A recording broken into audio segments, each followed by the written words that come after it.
Kadusenga Imana data mwiza turagushimira turaguhimbaje tugushimire neza n'ubuntu bwawe tugushimire urukundo dukunda kandi tugushimire ko twitaho umunsi ku munsi uhabwa icyubahiro magingo nk'aya Imana turongere turaguhamagaye kugira ngo uruke kubana natwe tugire neza mwami Imana akanya kose tugiye kumara hano utwigaragarize ubane natwe kubw'ubuntu n'imbabazi zawe turakwize kugira ngo ube ukuboko kwawe ariko kutugaragaraho tugiye gutangira ndetse mwami Imana twakwiyambaje kugira ngo ukomeze kubana natwe ndetse n'izindi gahunda zose zisigaye hano turakwinze kugira ngo tugire neza uri Imana nkuru kandi uri Imana igira neza uri Imana y'urukundo data mwiza ntabwo twabona uko tukunganya nta nubwo twabona uko twe twakuvuga ahubwo tuzi ko mwami Imana udukorera byinshi twebwe tutaranasenga aya masaha tuje imbere y'ubwiza bwawe kugira ngo tuhimbaze tuje imbere y'ubwiza bwawe kugira ngo mwami Imana tunyotewe no kumva ijambo ryawe ukomeze kutugira neza ube mu ruhande rwacu umunsi ku munsi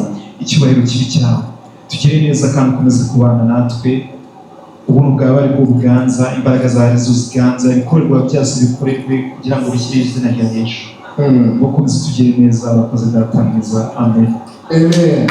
Haleluya Amen. Haleluya Amen. nijije Imana Je suis dans la joie dans mon cœur.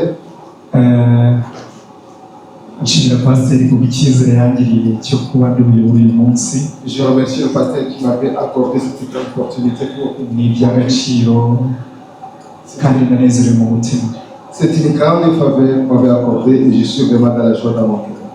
vraiment inshuro ya mbere ambo hano ariko ndi mu Rwanda aho nigeze kuyobora nanone amateraniro y'urubyiruko C'est ma première fois ici, mais quand j'étais au Rwanda, j'ai conduit l'intercession, la prière de jeunes. ariko mu bantu bakuru byo nari ntabigeze mbikora ubu rero pasiteri yabonye ko nkuze anyicazanya n'abakuru haleluya ndashima Imana cyane mu mutima Je bénis le Seigneur dans mon cœur ko ntabwo biba byoroshye parce que ce n'était pas facile. C'est pas facile. nabona nza hano nkaririmba nkasimbuka ariko kuyobora byo ndabona biba bifite indi sura itandukanye n'iyo ngiye ntuzi hano. Alléluia. Je bénis le Seigneur parce que je peux venir ici chanter, je peux danser, mais pour conduire, pour être modérateur, c'est quelque chose aussi un peu spécial. ariko ku rundi ruhande nabyo ni byiza Mais de l'autre côté aussi, c'est vraiment une immense joie. murasa neza ntabwo ndi kubabwira noneho ngo muzamure amajwi kuko hari igihe turirimba hano amajwi akabura nawe ati se mwamfashije Amen. ariko ubu ngubu noneho muri karume n'igira bivuge gusa Vous êtes beaux, vous êtes belles, mais vous êtes bien habillés, vraiment vous ressemblez comme des enfants de Dieu. C'est moi personnellement aujourd'hui qui va vous conduire, c'est moi qui va vous dire, parce que c'est moi qui parle tout simplement. ariko hari naho ndibuze kubasaba mu kugira ngo mumfashe. Mais Haleluya. il y a de l'autre côté, je vais vous demander aussi de m'aider. Okay, ntatinze rero amazina yanjye yitwa Sibomana Emmanuel. Sans trop tarder, mon nom c'est Sibomana Emmanuel. Ndi umukristu hano muri Source de Vie Éternelle. Je suis un chrétien enfant de Dieu ici à l'église Source de Vie Éternelle. Uyu munsi ni Yesu yashimye yuko ari njye uhagarara kuri aka gatuza. Aujourd'hui, le Seigneur a aimé que je puisse être ici devant vous dans la chair. Nta wundi bwihariye ijambo, reka nk'umwanya pasiteri abanza twakire abashyitsi ndetse n'abakristo bose twese muri rusange. Amen. Ubundi ndaza gukurikizaho ijambo ry'urufunguzo. Imana ikomeze guhana umugisha. Alléluia. Que le Seigneur soit loué. Je vais présenter reka dusabe iteraniro ryose twakirane mu izina rya Yesu. Alléluia. Sohoza mugenzi wawe wicaranye umubwire ngo Yesu aragukunda. Umubwire ngo wagize neza kuza mu nzu y'Imana. Amen. Alléluia. Umubwire ngo rwese umubwire ngo wagize neza kuza mu nzu y'Imana. Amen. Alléluia. Reka mbabwire ngo ndanezerewe cyane muri mugoroba w'iki gicamunsi. Ndanezerewe kubabona muri beza muri abana b'Imana. Ariko cyane cyane by'umwihariko ndagira ngo mushiki wacu ahawe na Yvonne mushobora guhaguruka rwose muri abana b'Imana. Mushobora ndetse kwegera imbere tukagupresenta rwose mu buryo bukwiriye. Oya, karibu. Amen. Haleluya. Yesu anamugisha. Imana iboneka muri Yohana igice 15.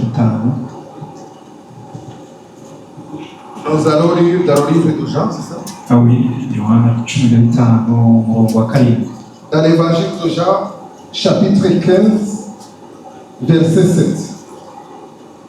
Haravuga ngo nimuguma muri njye amagambo yanjye akaguma muri mwe musabe icyo mushaka cyose muzagihabwa. Reka twongere dusome no muri Yohana wa mbere ibice 3 umurongo wa mbere haranditse ni muri urukundo ruhebuje data wa twese yadukunze rwatumye twitwa abana b'Imana kandi niko turi. Icyo gituma ab'isi batamenye kuko batayimenye. Haleluya. Amen. Iri ni ijambo nateguye yuko nabasangiza kuri uyu munsi. C'est la parole que j'avais prévu que je puisse partager avec vous ce jour-là. Bivuga ngo nimuguma muri njye amagambo yanjye akaguma muri mwe musabe icyo mushaka cyose muzagihabwa. La parole de Dieu qui déclare que si vous demeurez à moi et que mes paroles demeurent en vous, vous pouvez demander tout ce que vous avez besoin et cela sera accordé. Bivuze iki? Cela signifie quoi? Kuguma mu Mana ni kubana nayo iminsi yose. Amen. Le fait de demeurer avec le Seigneur, c'est de demeurer avec lui tous les jours. Ibitekerezo byawe, imyumvire yawe, uko utekereza, toutes tes pensées, toutes tes idées de ce que tu penses, et il faut que ce soit reflété avec Dieu. Icyo gihe rero iyo umaze kubikonekita, iyo umaze gufata ibitekerezo byawe ukabikonekita n'Imana, ihita ikubwira ati icyo uzansaba cyose mwana wanjye none uzagihabwa. Alléluia. Après avoir connecté toutes tes pensées, toutes tes idées à Dieu, c'est là où Dieu peut t'apporter l'occasion de dire tout ce que tu as besoin, je vais te l'accorder. Kuvuga ngo igihe connexion yawe ari nziza n'Imana ntabwo uba ujya kuyisaba ngo uce ku wundi muntu. Amen. Uzarebe niyo mu buzima busanzwe ufite umuntu wisanzuraho ntabwo usaba undi muntu kugira ngo akugerere. Icyo gihe urigererayo kuko ari we wabashe gutarasa yashema yawe connexion yawe n'uwo muntu ukabasha kwigerera. Rero ijambo ry'Imana hano rigusaba iki? Aba ati nimuguma muri njye amagambo yanjye akaguma muri mwe muzansaba icyo mushaka cyose muzagihabwa. Kuko wamaze gukora iyo connexion n'Imana. Haleluya. Amen. Et aussi longtemps que tu es connecté avec le Seigneur, tout ce que tu peux demander, tout cela peut t'accorder. Tu n'as pas besoin de passer par quelqu'un d'autre. Aussi longtemps, tout simplement que tu es connecté avec le Seigneur et que tes pensées se connectent, tes idées se connectent avec le Seigneur, tu n'as pas besoin de passer à côté. Il suffit tout simplement de connecter avec le Seigneur. Muri Yohana wa mbere ibice bitatu umurongo wa mbere Dans le livre de 1 Jean, chapitre 3, premier verset, noneho hatwibukije urukundo data yadukunze. ici, Oya atubwira ati nimurebe urukundo ruhebuje data wa twese yadukunze rwatumye twitwa abana be. Haleluya. on nous a rappelé l'amour que le Seigneur nous a aimé. On nous a rappelé, il faut regarder, il faut observer l'amour de Dieu que notre Père nous a aimé. Mu buzima busanzwe iyo umuntu ari umwana wawe Dans la vie quotidienne, lorsque tu es ugenda enfant, wemuturiya ni papa no mu gihe cy'imyaka mitoya uzi ko buri kintu cyose ushobora guhura nacyo papa wawe afite uburenganzira bwo kugishobora. tu peux dire, c'est mon Père, tu peux toujours faire recours à ton Père, parce que tu sais qu'il est capable de faire tout ce que tu as besoin. Noneho Bibiliya yabaniye kutubwira yuko ngo ubwo rukundo Imana yadukunze rwatumye twitwa abana bayo. Amen. Et si la Bible est en train de nous exhorter, de nous dire que cet amour, il nous a permis d'être enfants de Dieu. Bivuze iki? Cela signifie quoi? Nta kibazo na kimwe cyabasha kuza ngo kidushegeshe papa wacu aha. Il n'y a pas une chose qui peut venir de nous faire tomber alors que nous avons notre papa. Ibyo utekereza byose ubona bigoye, Tout ce que tu peux penser, tout ce que tu peux croire que c'est difficile, gira ya myumvire nk'iyo reka mbaho urugero ruto. Kera hari ukuntu papa na mama bajyaga bagenda, il y a des fois, je vous donne l'exemple, des fois où mon père et ma mère ne puissent partir, c'était moi tout seul. baba bataraza abandi bana bo bakisinzira, ngiye kumva mfite ubwoba bwo kuba ntasinzira. Lorsqu'ils n'étaient pas encore rentrés à la maison, les autres en Uri njye mugabo wabaga wasigaye mu rugo. c'est ainsi que c'était moi qui étais grand qui est resté à la maison. Noneho byagoranaga nyine wumva bagiye sinzi igihe bari buzire, ariko iyo nabaga mbumva mu rugo C'était saa difficile moya zari zihagije kugira ngo nsinzire. il était difficile lorsqu'ils partaient quelque part, mais lorsqu'ils étaient à la maison, j'étais vraiment dans la joie parce qu'ils faisaient tout simplement 7h du soir que je puisse commencer à dormir. Ariko igihe bagiye na saa sita narazigezaga nkikarengera ngo numve yuko byibuze baza. Mais lorsqu'ils n'étaient pas à la maison, même à minuit, je pouvais toujours être éveillé en attendant que mes parents puissent venir. Icyo nabigendereye uyu munsi ni iki? Ni ukuvuga ngo gira ya connection n'Imana nta kintu uzabura. Ikindi noneho rwa rukundo yagukunze uzatuma uba umwana wayo. Ce que je voulais dire tout simplement, c'est qu'il faut avoir la connexion avec Dieu. Ce que Dieu a besoin, c'est que tu puisses te connecter avec lui. Il est capable de tout faire.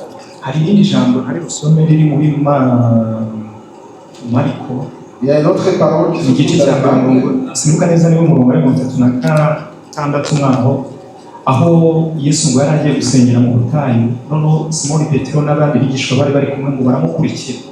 Lorsque la parole de Dieu dit que lorsque Jésus est parti de prier dans la montagne, et il y a Simon, Pierre et les autres disciples, ils ont suivi Jésus.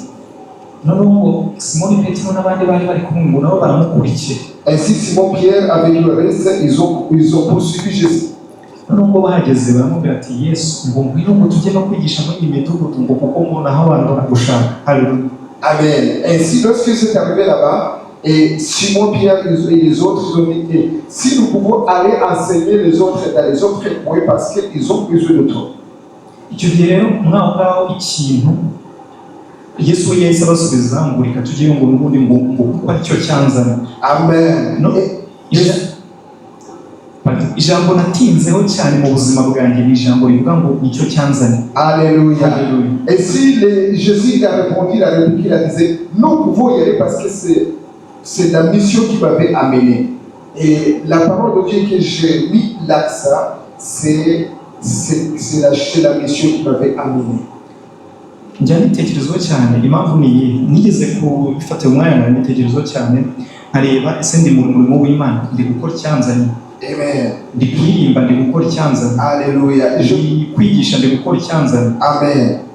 Je pense cela tous les jours et je résiste toujours, même moi-même je me pose la question de savoir, est-ce que réellement je suis en train de faire la volonté de Dieu qui m'avait amené ici? Je me pose la question, est-ce que vraiment je suis en train de chanter telle est la volonté de Dieu? Est-ce que je suis en train d'enseigner la parole de Dieu alors que c'est vraiment la volonté de Dieu qui m'avait amené ici? icyo ngira ngo wenda mbabwire kuri iryo jambo, igihe cyose uzajya uhagaze mu mwanya utari mu muhamagaro wawe, uzajya utekereza neza ugati se nicyo cyanzanye. Ce que je voulais vous dire, mes chers frères et sœurs, c'est que toujours, à chaque fois que je suis dans un endroit quelque part, il faut que je me pose la question, est-ce que je suis dans un endroit agréable à Dieu? Est-ce que je suis en train de faire la volonté de Dieu?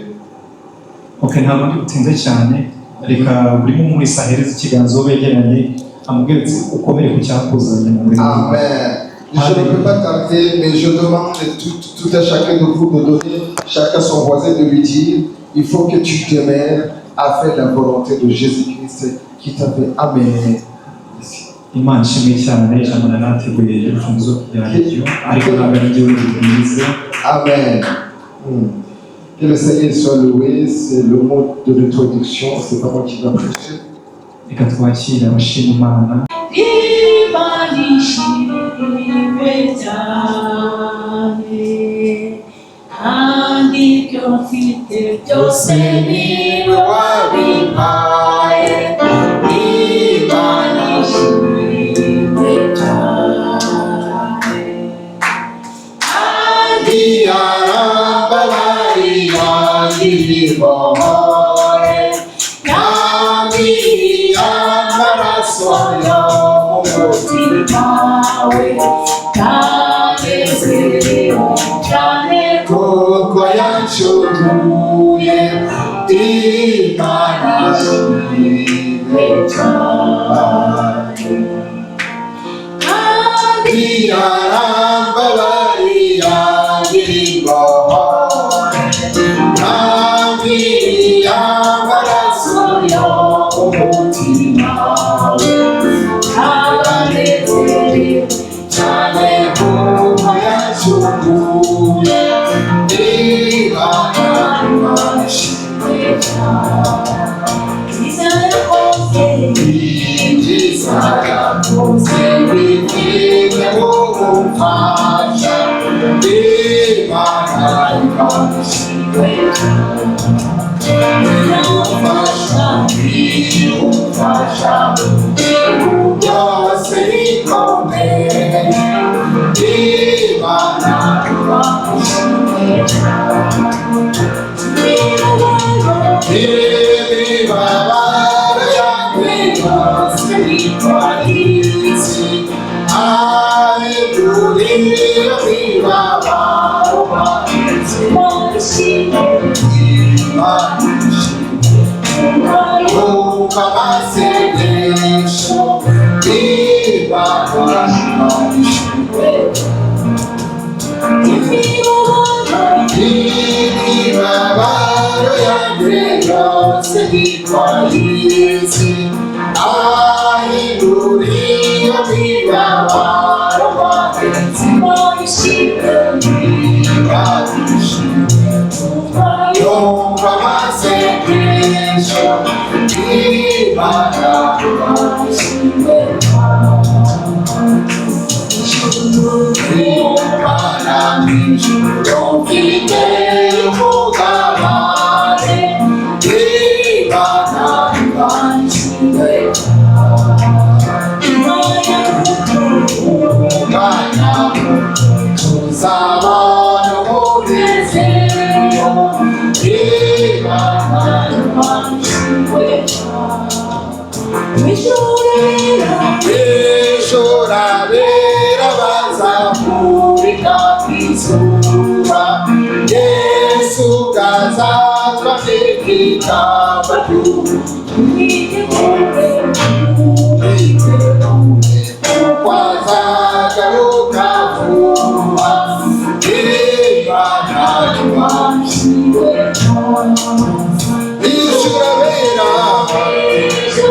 abera bazamurika kw'izuba. Yesu bwazazwa n'ikamba ry'umwiteguye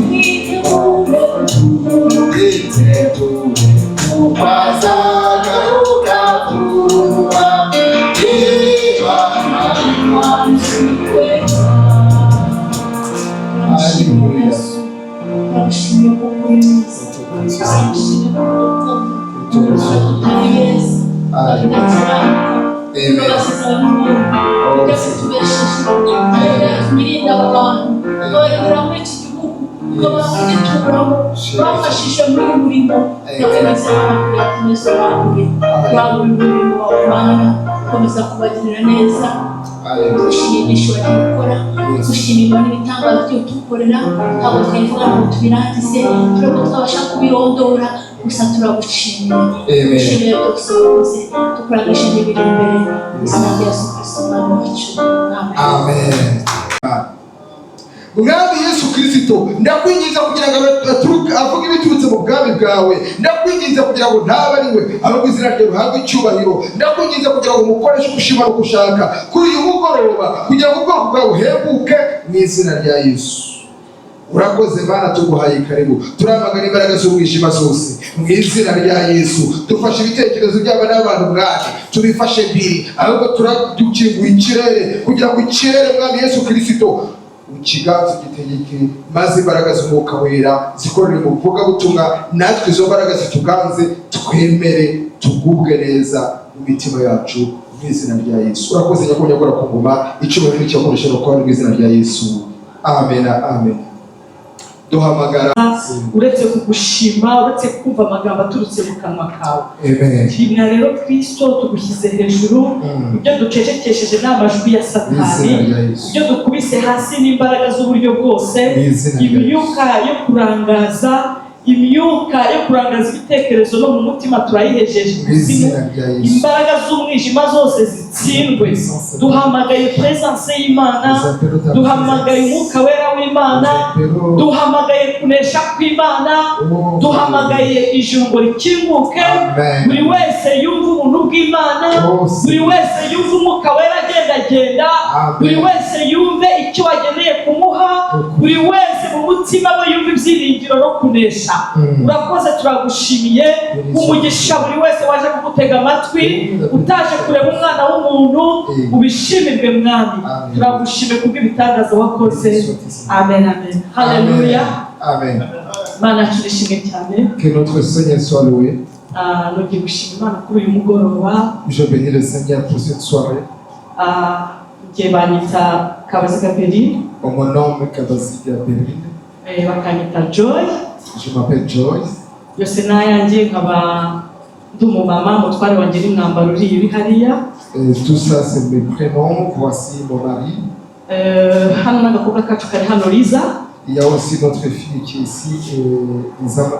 Turashima Imana. Nous bénissons le Seigneur. Ndashima Imana rero cyane kubw'uyu munsi. Je bénis le Seigneur pour cette journée. Buri munsi turashima. C'est une journée que nous bénissons. Ariko hari ibintu Imana ikora. Il y a des bonnes choses que le Seigneur fait. Mwarasenze. Après avoir prié. Mukayitakira. Après avoir intercédé. Mugafata umwanya imbere yayo. Vous prenez du temps devant le Seigneur. Yisubije ntabwo wabiceceka. Lorsque le Seigneur donne sa réponse, vous ne pouvez pas vous taire. Reka nongere nshimire itorero. Je bénis le Seigneur aussi pour toute l'assemblée. Cyane nshimire umushumba n'umufasha we. Je bénis le Seigneur pour le pasteur, le berger de la maison et son épouse. Mugirire icyizere cyane mukama kugira ngo mvuge ijambo ry'Imana. Et vous me donnez beaucoup de confiance pour que je puisse parler de la gloire de Dieu. Tekereza ko atari ku bwanyu ni imbaraga z'umwuka wera. Amen. Ce n'est pas parce que votre propre force, mais c'est pour la puissance de Dieu. Kandi mashimire ku bwitange n'imbaraga byose mushyira muri uyu muhamagaro. Amen. Je bénis aussi pour la force que vous mettez pour le Seigneur qui vous a donné. Reka nshime Imana ku bwa groupe yo kwa kane isengera hano. Je bénis le Seigneur pour le groupe d'intercesseurs de jeudi qui prie ici. Bene data kwa kane umuriro waka muri iyi nzu. Mes frères et sœurs, la journée du jeudi, il y a que le feu qui brille ici dans cette maison. Je manque les mots pour exprimer cela. Mais l'intercession que nous faisons ici le jeudi, alléluia.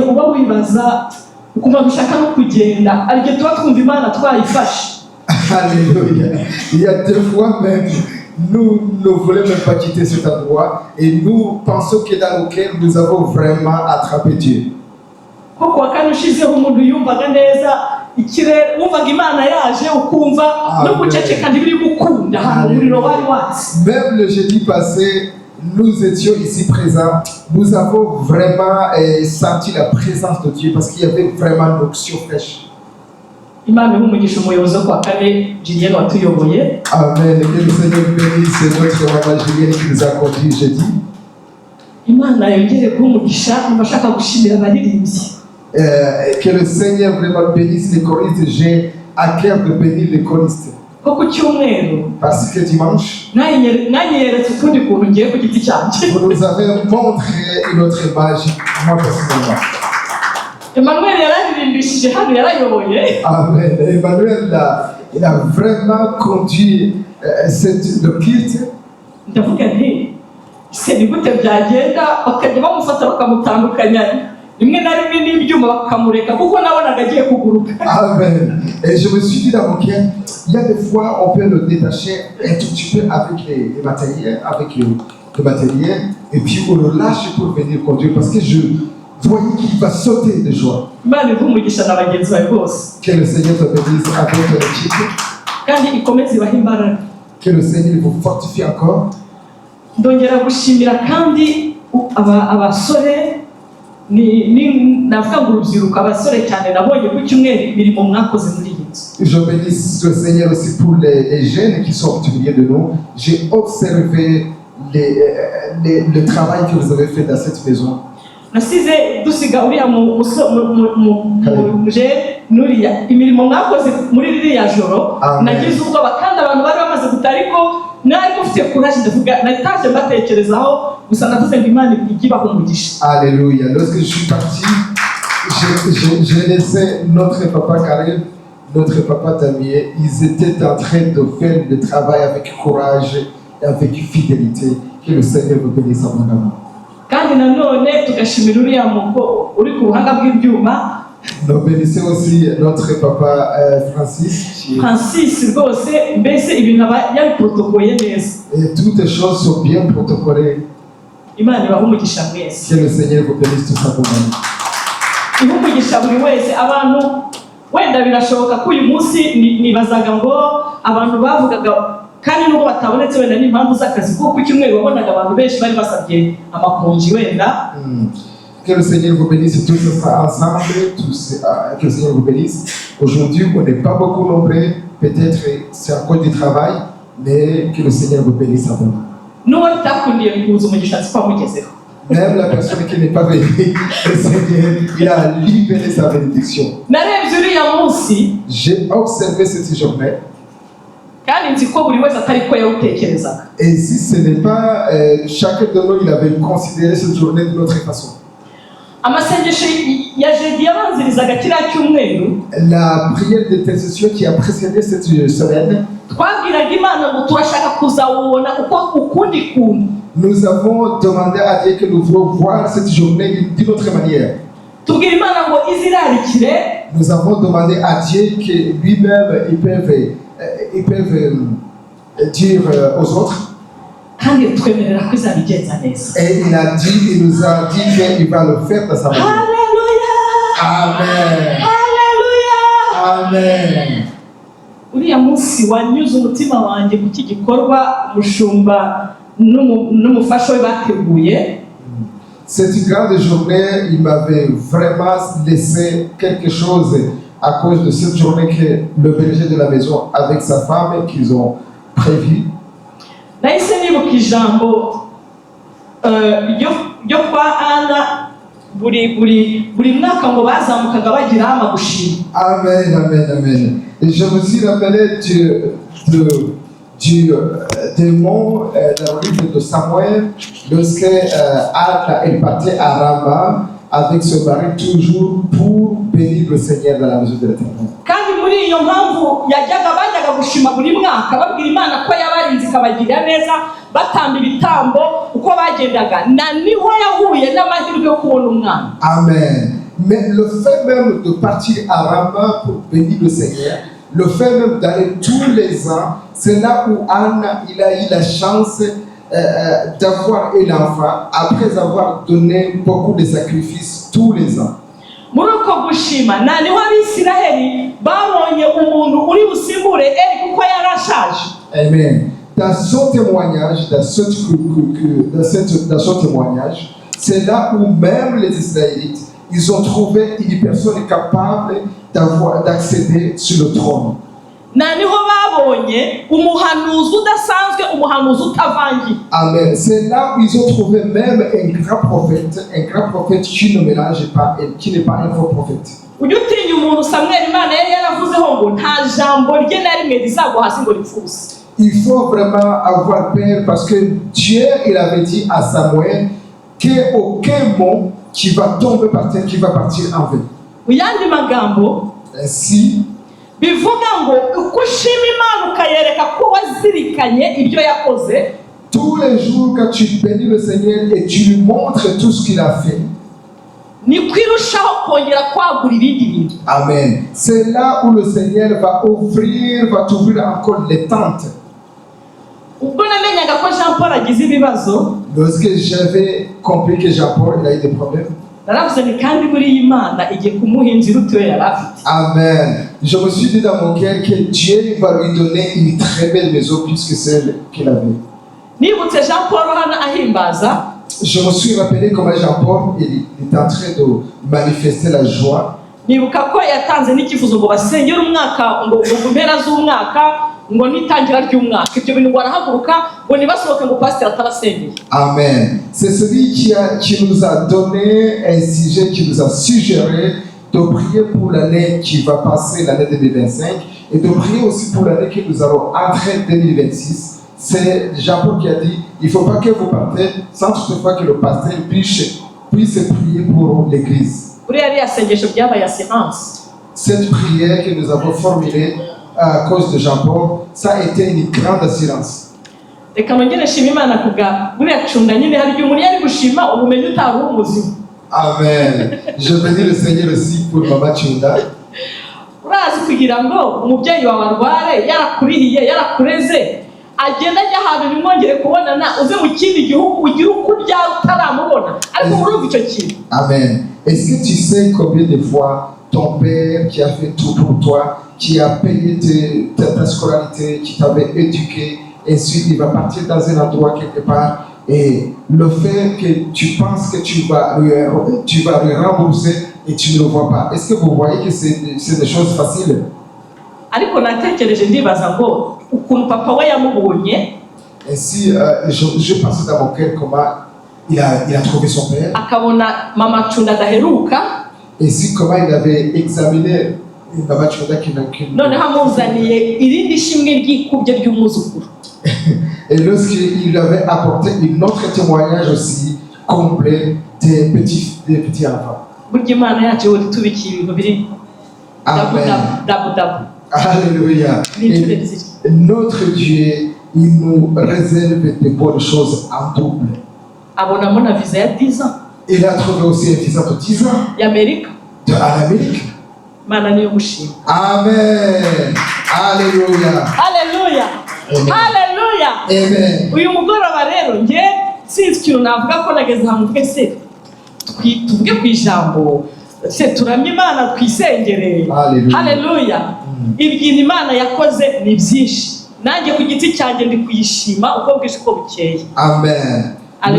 Lorsque je suis arrivé ici, je pensais, est-ce que nous allons chanter, nous allons louer, nous allons parler, et si nous allons partir?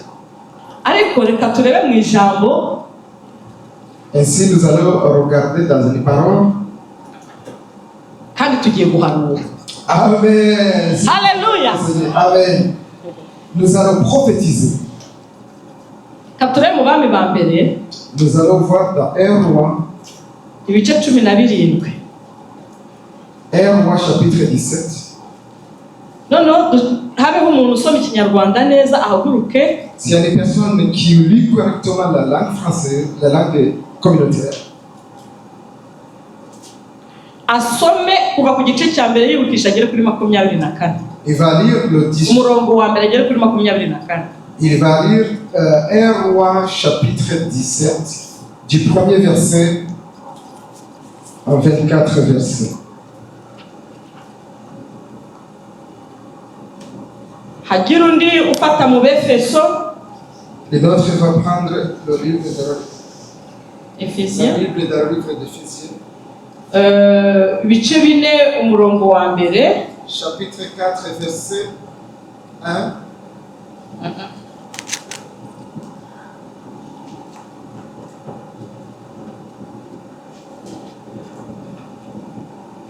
Éphésiens. hagira uhaguruka badusomera aho ngaho. S'il y a une personne qui peut se mettre debout pour lire, dans le livre de 1 Roi chapitre 17, à partir du verset 1 jusqu'au 24.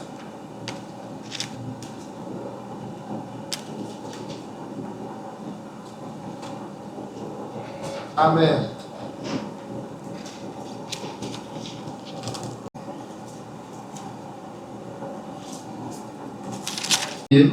Kandi uwo mugore na Eliya nabo mu rugo rwe bamara iminsi babirya. Icyo giseke nticyaburamo ifu n'amavuta ntiyabura muri iyo mperezo nk'uko Uwiteka yavugiye mu kanwa ka Eliya. Hanyuma y'ibyo umwana w'uwo mugore nyir'urugo ararwara, indwara ye iramukomereza kugeza aho yamushyiriyemo umwuka. Nyina abwira Eliya ati, mfa iki nawe wa muntu w'Imana we, wazanywe no kwibukiriza icyaha cyanjye unyiciye umwana? Eliya aramubwira ati, mpa umwana wawe. Nuko amukura mu gituza, agenda amuteruye,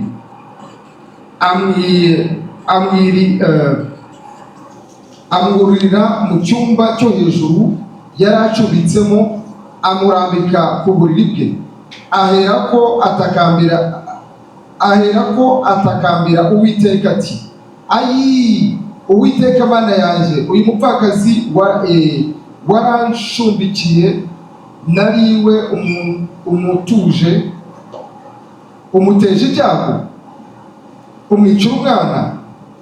Maze yubara ku mwana gatatu, atakambira Uwiteka ati, ayi Uwiteka Mana yanjye, ndakwinginze ubugingo bw'uyu mwana bumusubizemo. Uwiteka yumvira Eliya, ubugingo bw'uwo mwana bumusubizamo, arahumeka. Eliya yenda uwo mwana, amukura mu cyumba cyo hejuru, aramumanukana amushyira nyina. Eliya aramubwira ati, nguyu mwana wawe ni muzima. Uwo mugore abwira Eliya ati, noneho menye ko uri umuntu w'Imana, kuko kandi ko ijambo ry'Uwiteka uvuga ko ari iy'ukuri. Amen. Amen. Reka twongera dusomere muri Abefeso ibice 3 umurongo wa 20. Nous allons lire Éphésiens chapitre 3, verset 20.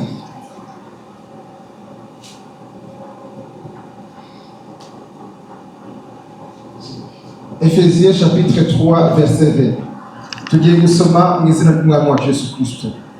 Nuko ibasha gukora ibiruta cyane ibyo dusaba ndetse n'ibyo twibwira byose, nk'uko imbaraga zayo zidukoreramo. Amen. Amen. Alléluia. Yesu nashimwe cyane. Komera ijambo ry'Imana amashyi. Si nous pouvons acclamer le Seigneur pour la parole de Dieu. Tugiye kureba ku mutwe w'ijambo uvuga ngo, teme iravuga ngo Imana irongeye idukinguriye undi muryango, cyangwa se idufukuriye irindi riba. Nous allons expérimenter le thème qui dit Dieu va ouvrir notre porte, ou Dieu va te donner une autre fontaine. Cyangwa se hari andi mahirwe Uwiteka duhaye. Ou bien il y a une autre opportunité que le Seigneur te donne. Ijambo ry'Imana ryatubwiye, katwihutishe dufite iminota itari myinshi. La parole de Dieu nous a dit, nous avons avancé parce que nous n'avons pas beaucoup de minutes. amagambo yo muri Eliya tuzimuruza Eliya. La parole de Dieu telle qu'il a été dit dans le livre de 1 roi, nous connaissons l'histoire de Élie. Hari umugabo witwa Ahabu. Il y avait un homme qui s'appelait Ahab. Wari wararongoye umugore Yezebeli. Il avait épousé une femme qui s'appelle Jézabel. Kandi yari ubwoko bw'Imana bwa Isiraheli. Il s'agit d'un homme qui est descendant d'Israël. Ariko igihe kimwe amera nkaho kubwo yarongoye umunyamahanga. Mais un jour, on a constaté qu'il a épousé une femme étrangère. Agira ikosa rikomeye cyane. Il a fait une grande faute. Ashyiraho ikigirwamana Asher. Il a fait une dièse qui s'appelle Asher. Ibyo bigirwamana. Et ce dièse, abantu basigara aribyo basigara basenga. les autres personnes ont venu pour adorer ce dièse. Ibyo bigirwamana ariko si byo ubwoko bw'Imana bwari busanzwe butuye buzi. Et ce dièse, ce n'est pas vraiment le peuple de Dieu ne connaissait pas ce dièse. Ariko kuko ubuyobozi bwabaye bubi. Mais ainsi que les dirigeants c'était mauvais. No kubw'umwami wabo. Ainsi que les rois. Yiyomatanyije n'umugore w'umupfapfa. Il a accepté de faire ensemble la communion avec cette femme étrangère. W'umunyamahanga. Cette femme étrangère. Amwereka ko agomba kugira gute kwibika ibigirwamana. Il avait dit qu'il va imiter les idoles. Nibyo kosa rya mbere Ahabu yari yakoze. Voilà la première faute qu'il a commis. Kurongora umuntu badahuje kwizera. Le fait d'avoir une femme étrangère. Niyo mpamvu mu buzima bwacu. Voilà pourquoi dans notre vie, ujye witondera uwo muzabana. il faut vraiment faire attention de la personne avec qui tu vas te marier. Witondera n'uwo mugiye kugendana. Ainsi qu'il faut faire attention avec les personnes qui vont marcher avec. Uko byagenda kose. Parce que le fait que tu vas voir tous les jours, ibimurimo azabigwanduza. toutes les choses que tu es en train d'expérimenter, ça va te salir. Kandi sinzi uburyo uzabyikuramo. Et je ne sais pas comment tu vas quitter dans ces choses. Ariko ibyo byose azakwanduza. Mais toutes les choses qui vont te salir. Ese byose ni ibijyanye n'ubushake bw'Imana. Est-ce que tout ça vient de la volonté de Dieu? Niyo mpamvu mbere yo kugira amahitamo. Voilà pourquoi avant de choisir yaho tugomba kuba, l'endroit où nous allons vivre, yaho tugomba kugendana, le choisir les personnes à qui nous allons marcher ensemble, tugomba kubanza kugira amakenga. Nous devrons avoir beaucoup nous devrons avoir déjà nous devons avoir le discernement. Uwo mwuka iyo ufite, lorsque tu as cet esprit, umenya uburyo turi bugendane n'umuntu. Tu expérimentes comment tu vas marcher avec la personne. Tuzabana muri ubu buryo. Nous allons vivre de cette manière. Ariko hari ibindi tutazagendana. Mais il y a encore des choses qui ne vont pas marcher ensemble. Uyu muntu, et cette personne, nitaye uko ari, sans vouloir regarder comment il est, ariko ngomba kureba nibuze icy'ingenzi kimurimo. mais je dois observer la bonne chose qui est en elle. Ahabu rero si byo yarebye. Ahab, il n'a pas regardé cela. Bishobora kuba yarakuruwe n'uburanga ndengakamere. Il a peut-être regardé la bonté. Ariko bumutera gutakaza. Mais ça lui avait permis de perdre. Igihango n'isezerano bari bafitanye n'Imana. De perdre la confiance avec notre Dieu. Bivuga ngo yabeshye Imana. Cela veut dire qu'il avait menti à Dieu. Mu byo yagombaga gukora ku bwami, dans tout ce qu'il pouvait faire avec Dieu, icya mbere yagombaga kwizera Imana. La première chose, c'est qu'il devrait mettre confiance en Dieu. Icya kabiri yagombaga kumvira Imana. La deuxième chose, il doit accepter Dieu. No kugendera mu mahame n'amabwiriza by'Imana yabo yabategetse. Vraiment de marcher avec les ordonnances et de tout ce que Dieu a prédit. Ariko kuko yamaze kwiyomatana, mais parce qu'il avait eu cette rencontre, yatakaje ubumana. Il a perdu la bonté de Dieu. Aho kuramya Imana, et au lieu d'adorer Dieu, ashyiraho ibigirwamana. Il a imité le dièse. Ategeka Abisirayeli byari ngombwa ko bagomba gukora ibyo umwami yavuze. Les Israélites, ils devraient faire ce que Dieu a dit. Ariko hahagurukamo umugabo Eliya. Mais il est un homme et lui s'est révélé. Aramyitegereza abona ibyo bintu ntaho bihuriye. Il a regardé regardé, il a constaté que ces choses n'ont rien à voir. n'igihango cy'inkomoko yabo. Et si même le fait de cette communion, Aribaza ngo ese ababisiraheli bo bazakomeza kuba mu rujijo ryari? il s'est posé la question de savoir comment est-ce que les Israélites ils vont continuer à vivre de cette manière. Abo n'abantu bagiye mu rungabangabo. Il a vu des gens qui se marchaient de n'importe comment. Bari kwibaza Imana ya sogokuru Aburahamu. Il se pose la question de savoir le Dieu d'Israël, d'Abraham, Bazi ko yakoraga imirimo n'ibitangaza. Le Dieu d'Abraham qui connaît beaucoup de choses. Kandi bagomba kugenderaho. Et que les Israélites doivent faire confiance. None iyo Mana Et si ce Dieu-là, ntabwo ari byo bari gukora ahubwo haje ikigirwamana. ce n'est pas ce qu'il veut faire, mais voilà, et les idoles commencent à venir. Kandi bari bazi ko umwami ajyaho yimikwa n'Imana. Il savait très très bien que le roi qui vient le roi qu'on intronise, c'est Dieu qui va l'introniser. Kuko hariho amategeko ngo runaka umwami napfa azasimburwa n'umuhungu we runaka nubwo baba benshi ariko hagombaga kubamo umwe uzasimbura. Parce que les peuples israélites, ils savaient très bien qu'il y a la succession de tous les jours. Bo babona ari abamubanjirije si byo bakoze. Et ils ont constaté que les rois qu'ils ont précédés, c'est pas ce qu'ils ont fait. Babona wazanye agashya k'ikigirwamana. Et ils ont expérimenté que lui, il a imité les idoles. Bitavuga ntibyumve. Les idoles qu'on parle, qui ne le prennent. Kandi bo bari bazi Imana ivuga igakora. Les Israélites, ils savaient un Dieu qui parle, qui fait. Eliya ararakara. Et lui, il se met en colère. Ahagurutswa n'ishyaka. Il s'est élevé avec le grand empressement. Ahagurutswa no kwizera yari afite muri we ndengakamere kwa basogokuru yari azi n'Imana yabo. Il s'est levé avec la foi qu'il a côtoyé avec ses descendants. Aravuga ati ntabwo ari byo. Il a dit ça c'est pas bon. Uyu munsi bigomba kongera kumenyekana muri Isiraheli. Aujourd'hui, on va connaître qu'en Israël, Abisiraheli bakamenya Imana nyayo bave mu rungabangabo ibintu bisobanutse. les Israélites doivent comprendre qu'en Israël, il n'y a qu'un Dieu. Arambirwa utuntu two gutwikira. Il a rejeté le fait de faire côtoyer des mauvaises choses. Ararakara. Il s'est mis en colère. Arasenga. Il a prié. Arahagarika imvura. Il a dit que la pluie ne tombe pas. Aravuga ngo imvura ndayihagaritsa bisaba Imana hamwe no kwizera kwe. Il a dit à Dieu avec la foi que la pluie ne tombe pas. Kwizera kwe guhamagara Imana. La foi qu'il avait expérimentée a appelé Dieu. Imana nayo yumva uwo muntu aracyafite ibyiringiro aracyayibuka. Et Dieu aussi dans sa bonté, il a constaté que cet homme, il a vraiment la foi. Kandi si uko Imana itabirebaga. Et si c'est pas parce que Dieu ne le voyait pas, Ahubwo iteka Imana itegereza icyo umuntu agomba gukora kugira ngo nayo igire icyo ikora. mais tous les jours, Dieu, il attend ce que tu vas faire afin que Dieu aussi va faire de bonnes choses.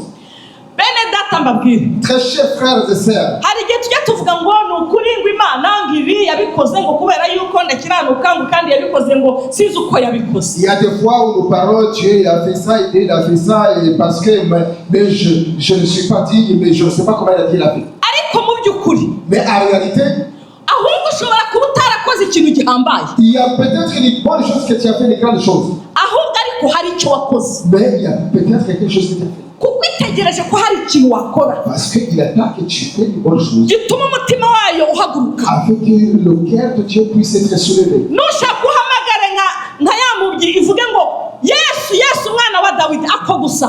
Même si tu vas intercéder comme cet aveugle qui a dit Jésus, fils de David. Birashoboka ko Jean Paul yatabaye no kwavuze ngo mudusengere ku mpera z'uyu mwaka no gutangira ku mwaka kuko hari ibigeragezo bibaho Satani abarakaye nyabuna pasteur dushyire mu burinzi. Il est possible que Jean-Paul il a dit priez pour nous pour finir l'année, priez pour nous pour commencer l'année. Il est possible que c'était ainsi. Imana yo yari yamaze kumenya ko hari igitero Satani ari gutegura. Dieu lui-même dans sa bonté, il avait constaté qu'il y a des combats que le diable est en train d'amener. Ariko mu mpera z'umwaka Mais à la fin d'année, ahishurirwa ko agomba kwishinganisha Et Jean-Paul a dit, je dois me mettre dans une esclave. no gusaba kurindwa nayo. Ainsi que je demande pour la protection. Ako rero kateye Imana gukora. Ainsi, cette bonne chose a permis Dieu d'agir. Suko isi yaje ntabwo yaje gusa. Ce n'est pas avec Dieu est venu. Ibi bintu tujye dukuraho urushoka uko byagenda kose wenda ntukora kinini gihambaye ariko gato gusa gatuma ihaguruka. Amen. Une petite chose peut pousser à Dieu à se réveiller. Eliya nawe Élie, aravuga ngo mpagaritse imvura. il a dit, j'arrête la pluie. Kuko ibyo ni kubona mu bwoko bw'Imana si byo twatojwe. Parce que les choses que je suis en train de voir ici, au milieu des enfants de Dieu, c'est parce que nous avons enseigné. Aravuga ngo noneho ndayihagaritse. Il a dit, maintenant j'arrête la pluie. Iyo ugiye kureba Et si lorsque tu constates, nta hantu usoma ngo wumve Imana yaramubwiye ngo Eliya haguruka. il n'y a pas l'endroit où tu vas lire dans la Bible, tu dis que Dieu il a dit, Élie, lève-toi. Nta n'ahantu ubona handitse ngo wenda yabonye n'inzozi. Il n'y a même pas un endroit où c'est marqué où Élie il a été visité dans les songes. Ariko yari afite kwizera kw'indengakamere. Mais il avait une grande foi. Yari yarasogongeye Imana yabo. Il avait expérimenté notre Dieu. Imana rero Dieu, yari ikeneye umuntu uhembuka akibuka ibyo. Dieu, il avait tout simplement une personne qui est apte. Kuko ijambo rye rirambwira Parce que la parole déclare que ngo ndashaka umuntu umwe gusa waboneka agakiza igihugu umwe gusa. j'ai besoin juste une personne qui peut sauver le pays. Niba Eliya yari amaze guhaguruka Si Élie s'est mis debout, kandi ikaba azi ko ibitangaza by'Imana ainsi il constate que la bonté de Dieu bibasha guhindura imitima ya benshi, peut changer beaucoup de cœurs de plusieurs personnes. imvura arayihagarika. Il a arrêté la pluie. Bitera umwami kurakara. Ainsi le roi devient irrité. Arangije aravuga ngo Ainsi le roi il a dit. ati noneho wa mwami we Ainsi c'est Élie qui a dit, même le roi, reka noneho dukure ibintu mu rungabangabo. nous allons mettre les choses à côté. Tumira abantu bawe Tu vas éviter les gens. Abisiraheli bahagarare hariya birebere. Les Israélites qui se mettent à côté. Hamagara ba batanzi bahora kuri Ashera kuri ibyo bigirwamana byawe. Appelle aussi ces prophètes aussi, tu vas toujours intercéder pour toi. Njyewe wenda ndaba ndi njyenyine, Moi je serai tout seul. sinshaka abandi baza Je kunyivanga. ne veux pas les autres qui vont venir. Mwubake ibicaniro hariya. Vous allez ériger les Ibicaniro. hôtels. Vous allez ériger les terres. Mwubake igicaniro. Vous allez ériger l'hôtel. Ariko Mais ntimushyiremo umuriro. vous ne mettez pas du feu. Ahubwo uyu munsi Imana iricanira. Mais aujourd'hui Dieu va mettre le feu. Aba batangi bawe bazi. Mais tes prophètes vont venir. Bazi bahamagara Ashera. Il va venir pour appeler Hachem. Nanjye ndahamagara Imana. Et moi je vais appeler Dieu. Umuriro uraza kumanuka. Et le feu va descendre. Umuriro uraza kubisobanura. Le feu va séparer. Nimuza gusenga Et si vous allez prier, igicaniro cyanyu kikaka. si le terre va briller, Muhamagara Ashera. vous en train d'appeler Hachem. Bivuga ngo iyo Mana nzayikurikira. Et si je vais suivre cette prophétie. Ariko ninyihamagara nanjye yanjye. Et si je vais appeler mon Dieu. Umuriro ukaka. Et si le feu va s'allumer, Iyo niyo Mana. c'est le vrai Dieu. Kuvuga ngo Imana uyu mwanya zigiye kuburana. Et si le Dieu va se mettre ensemble, il va Ariko yari afite kwizera. et avait vraiment la foi. Umwami arabyemera. Et si le roi avait accepté, Reka mbabwire. et si je veux pas, Iyo wagendanye n'umunyabwenge buke lorsque tu marches avec une personne, arakwafekita. il va t'affecter. Kandi iyo amaze kukwafekita Ce qui vient d'affecter, ikintu cya mbere yica n'ubwenge. la première chose qui va s'occager, c'est votre sagesse. Uzi ko byagezeho Ahabu yizera Imana ya Yezebeli. Et si Ahab, il avait accepté le Dieu de Jézabel, Akibagirwa ko hari Imana yabonye mu buto bwe yavukiyemo. il a oublié qu'il a vu un Dieu des ancêtres qu'il a fait grandir. Ubwo bwenge buragenda burundu. Et cette sagesse, il avait disparu. Ariko ngo barangije arabwira ngo bari bo babanza. Et si, après avoir fini, il a dit, c'est vous qui va commencer. Baraje barahamagara Imana yabo. Ils sont venus, ils ont intercédé pour leur Dieu. Atangira no kubacyurira ati wenda nimuvuge cyane wenda yagiye gutembera. Ils ont dit même, certains même, ils ont dit, Vous pouvez même parler très à haute voix parce que votre Dieu est parti son premier. ati hoya nimwongere muvuge banza yasinziriye. Il a dit, mais parle encore parce que votre Dieu peut-être il dort. ariko baravuga bamara amasaha bayihamagara Ashera ntiyitaba. Mais ils ont intercédé beaucoup de longues, beaucoup de temps, mais Asher n'avait pas répondu. Umuriro ntiwaka. Le feu n'a pas. arangije ageze ku gihe cye Lorsqu'il est arrivé son temps, arabwira ati nimumeneho n'amazi. il a dit, mais mettez même de l'eau. utagira ngo hari akantu atereyemo. Et vous pouvez même dire que j'ai rajouté quelque chose. we nuko arangije yavuze amagambo make cyane. Après avoir parlé cela, il a parlé que peu de mots. aravuga ngo uyu munsi wa none mana ya Isirayeli na Yakobo na Isaka. Il a dit, cette journée, le Dieu d'Israël, d'Isaac et Jacob. imana ya Isirayeli. Dieu d'Israël. uyu munsi bimenyekane Abisirayeli bave mu bangabanga bimenyekane ko ari wowe mana. Et cette journée, qu'on sache que c'est toi Dieu.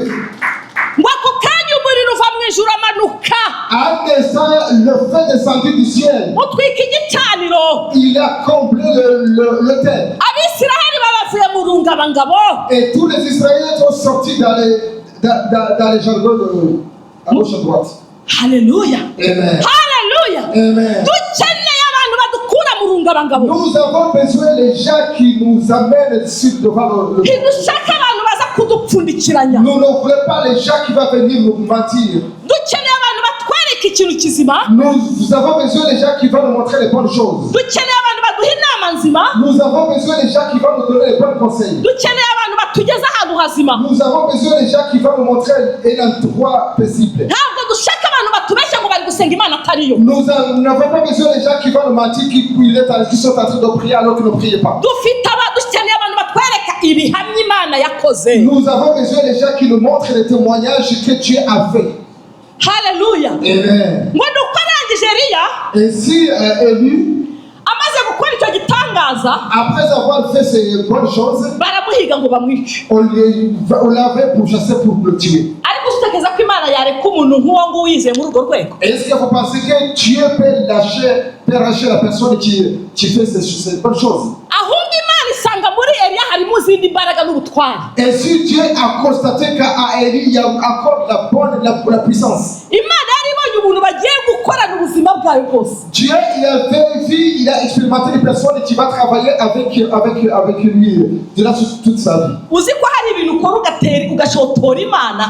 Est-ce que tu sais qu'il y a de bonnes choses que tu fais et tu es en train de toucher le cœur de Dieu? ikavuga ngo ahubwo nari ngukeneye. Et Dieu dit, en réalité, j'avais besoin de toi. ati muri Europe hari abantu bankeneye. En Europe, il y a des gens qui ont besoin de toi. ntibirangirira ahubwo komeza urugendo, komeza wihishahisha uraza kwisanga ugeze muri Europe aho ushaka. Amen.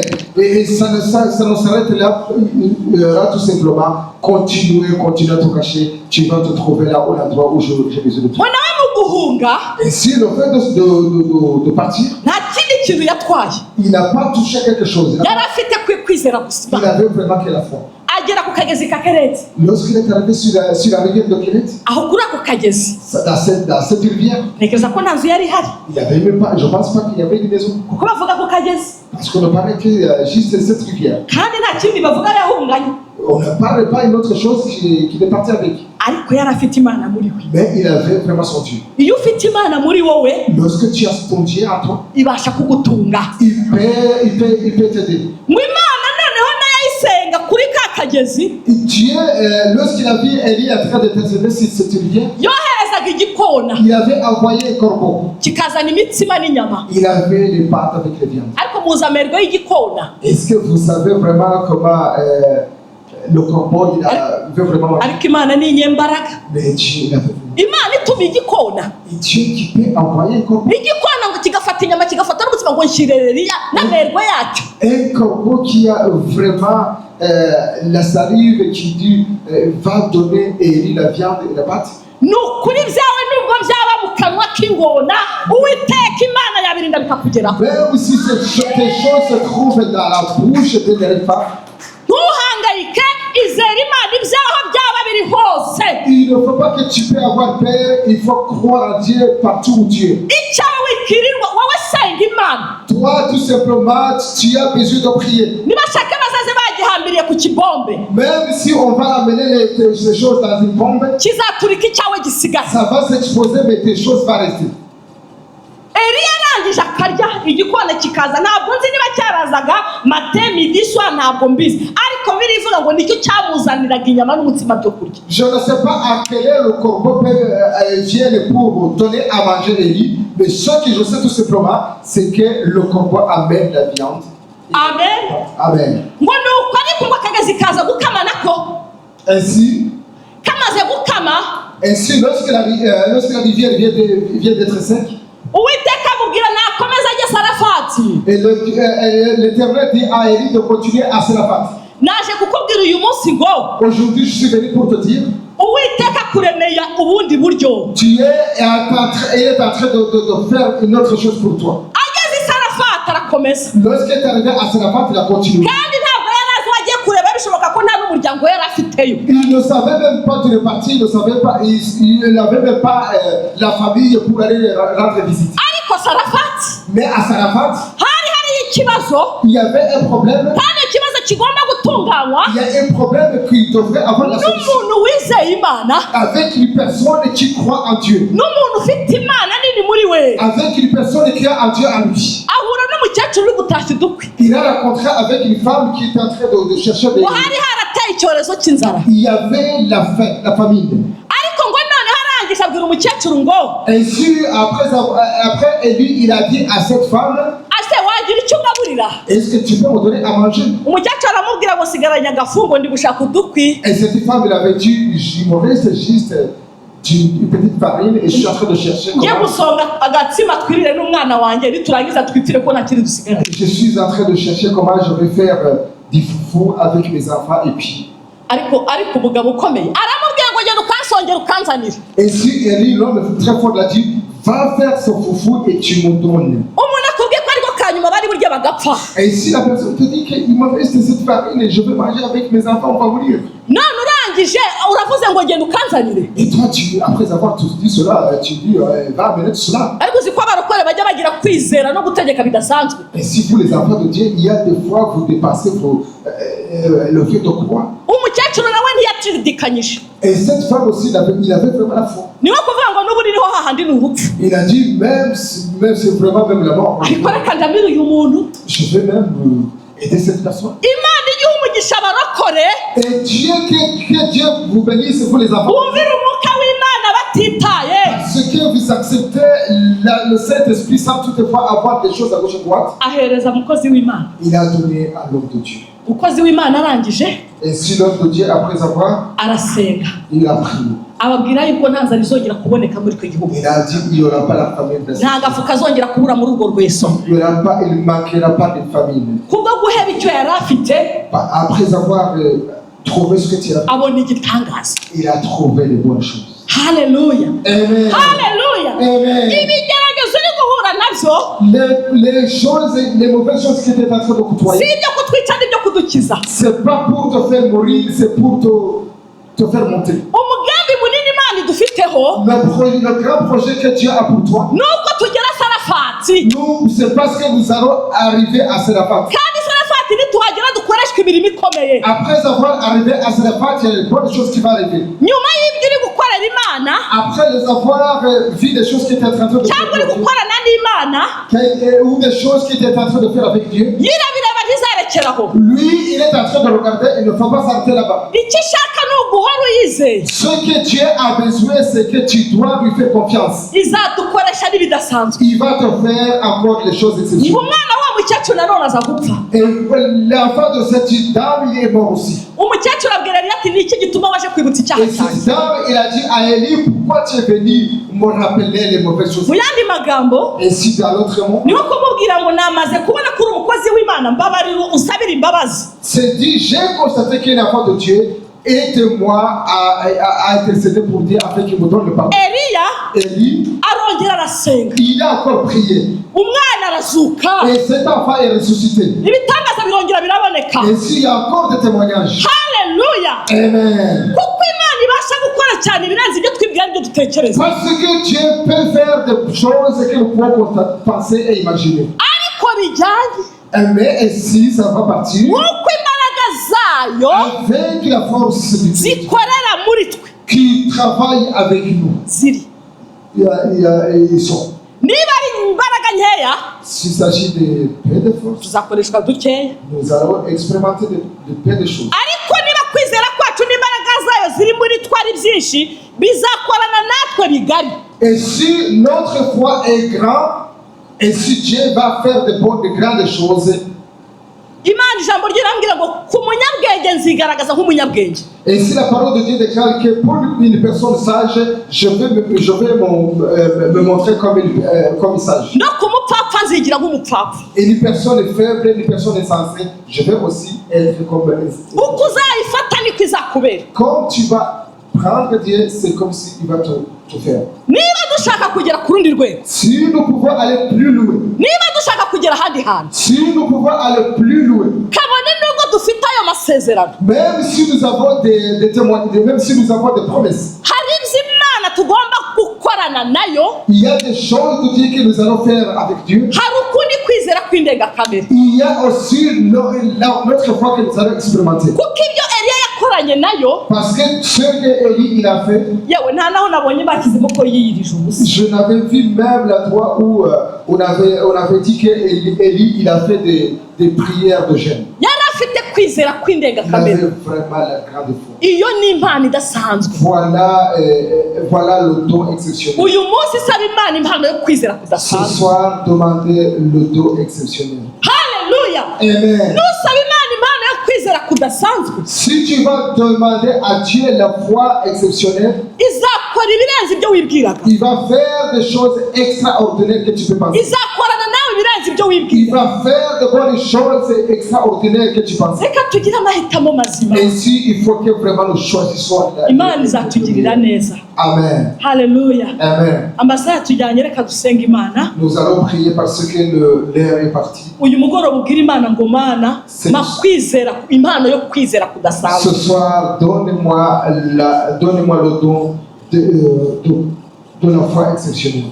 Amen. Amen. Ari hano, ari hano, ari hano aduhezagire, aturemesha dukize, nitwizere ijambo ryiwe. Ari hano, Yesu ari hano, ari hano, ari hano, hano aduhezagire, aturemesha dukize, nitwizere ijambo ryiwe. Ari hano, Yesu ari hano, oh mama ari hano, oh ari hano, hano aturezagire, aturemesha dukize, nitwizere ijambo ryiwe. Ari hano. Imana yacu, Imana ikomeye, uyu mugoroba twongeye gushima kubw'ijambo ryawe. Dusanze gukorana cyane mu buryo bw'ibitangaza n'abakwizeye mu buryo budasanzwe, kandi iyo abantu batatakaje indangagaciro z'ubumana muri bo. Turagushimiye imirimo ikomeye, dushimye umugoroba imirimo yose wakoranye natwe muri rusange, ibyo wakoze muri iri torero, ariko turongera kukwinginga ngo uyu mwaka usuke umwuka wo kwizera muri twe, impano yo kwizera muri twe, kugira ngo tubashe gukoreshwa nawe iby'ubutwari. Kuko hari ijambo wavuze ngo nitukwizera tuzakora ibirenze ibyo wakoze, ariko uyu munsi ntiturabikora, ariko turacyagufitiye icyizere. Kandi Uwiteka Imana wadushyiraho kugira ngo tubashe kuba twahindura amaraga. Tuha imbaraga, dukomeze muri uru rugendo. Ubwoko bwawe ubugirire neza, ubwoko bwawe umugisha, ubwoko bwawe ukure mu rungabangabo, utange umugisha, dukomeze kumva amashimwe muri iyi torero, mu izina rya Yesu. Ukingurire imiryango y'umugisha kuri benshi, abashaka akazi kabone, impapuro ziboneke, abarwayi bakire, abafite ibibazo basubize, ahari imbogamizi uzikureyo, imiryango yari ifunze uyifungure mu izina rya Yesu. Abakererewe Mana wongere ubashyire ku gihe, kuko uri Imana igenga igihe, uri Imana igitanga amahirwe ya kabiri, aho bitagendaga mu mitima yabo wongere ubahe kunyurwa. Urakoze, turagushimiye Mana. Twirukanye ikinyoma cyose ku mwana we, twirukanye ibitavuga Imana, twirukanye urukekwe rwose, twirukanye urujijo, kuri abantu burungabangaba bimenyekane kuri Imana. Urakoze, turagushimiye Data, urakoze, turagushimiye umugoroba. Habwa ikuzo n'icyubahiro iminsi yose. Amen, amen, amen, amen. Yesu amuha umugisha umukozi w'Imana, amukubera amashyi.